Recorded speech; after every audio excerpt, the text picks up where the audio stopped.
The body of Andrew Mlangeni will arrive at his home today for a virtual memorial service organised by government.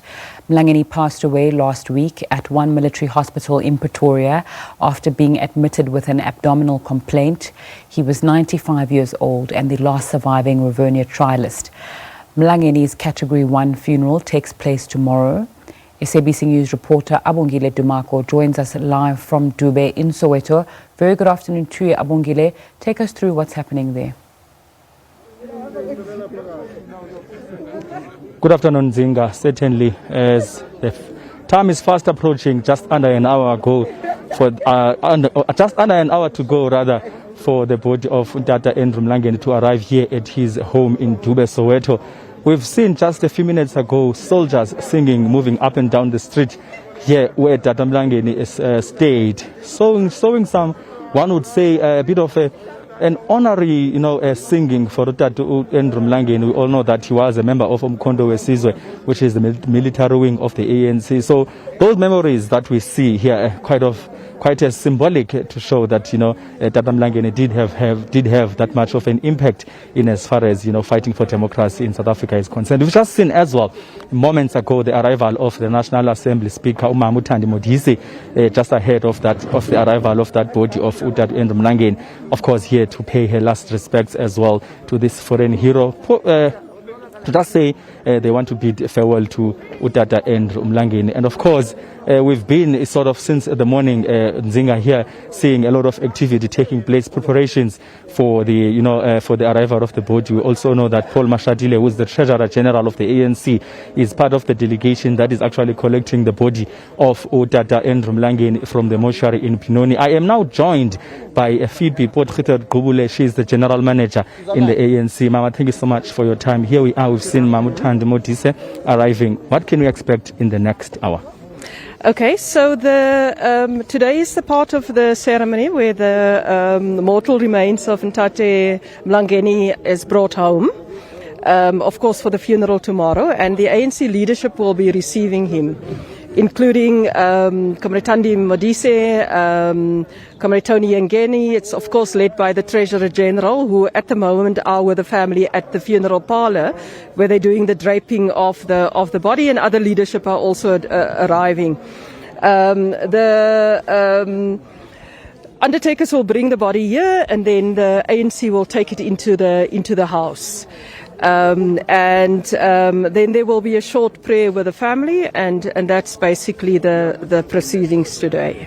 Okay, if you can also shed some light as to, after that prayer that you're talking about, the family prayer, you understand that right at this tent, besides us, there's going to be a virtual memorial service. Do you know who's going to speak there and how is it going to be conducted? That virtual memorial service starts at 5 o'clock this afternoon. I'm not sure who the speakers are, but it would be the well-wishers, mourners, family members who will be giving their condolences. And I think it's the last night before we lay Ntate Mlangeni to rest for the tomorrow. So I think it will be very important this evening for the family. And of course, a few days ago when yourself and Unomvula Mukonyane were here, guys, you told us that, in fact, you made an appeal to South Africans, the public, looking at the fact that you are in this situation of the COVID-19. Yeah. You cannot overemphasize that people must just try and stay at home and not come here. Yeah, no, absolutely. I mean, I think that the of course, Isitwa Landwe Mlangeni, the last of the Rivonia Trialist, played an important role in the country. And therefore, I think that everybody, there's an outpouring that people want to contribute. But I think that once again, we're saying to people that all of these events will be live streamed. They will be on SABC, on other news media. And therefore, to use those platforms to be able to commiserate with the family and also to celebrate and mourn our legend. And finally, ma'am, maybe from tomorrow morning, then logistically from the ANC side, what's likely to happen, building up to Soweto at the University of Johannesburg? Yeah, tomorrow morning at 6:45, there's a service which is conducted by the family priest, and we will also be attending that. And then at 7:30, it will be the formal handover from the ANC to government, because that's when the official funerals start. And we have received indications so from that point onward, 7:30, the SANDF will then start the official procession towards University of Johannesburg. And we have received indications from our branches in Soweto that they will be lining the street as the procession makes its way towards University of Johannesburg to just, say the last formal goodbye to Ntate. Phoebe Potgubule, thank you so much for your time. Okay, you're welcome. Thank you very much.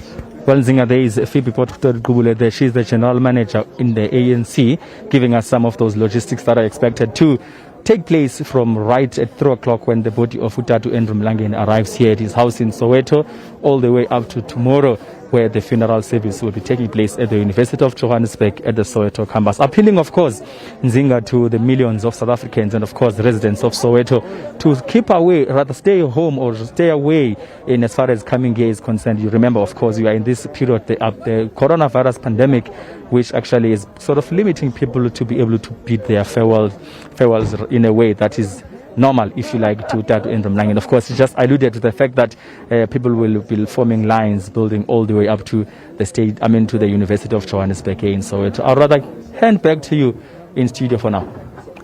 Abongile Dumako coming to us from Soweto there. So it's time for a short break. When we come back, we're going to be taking a look at some business news.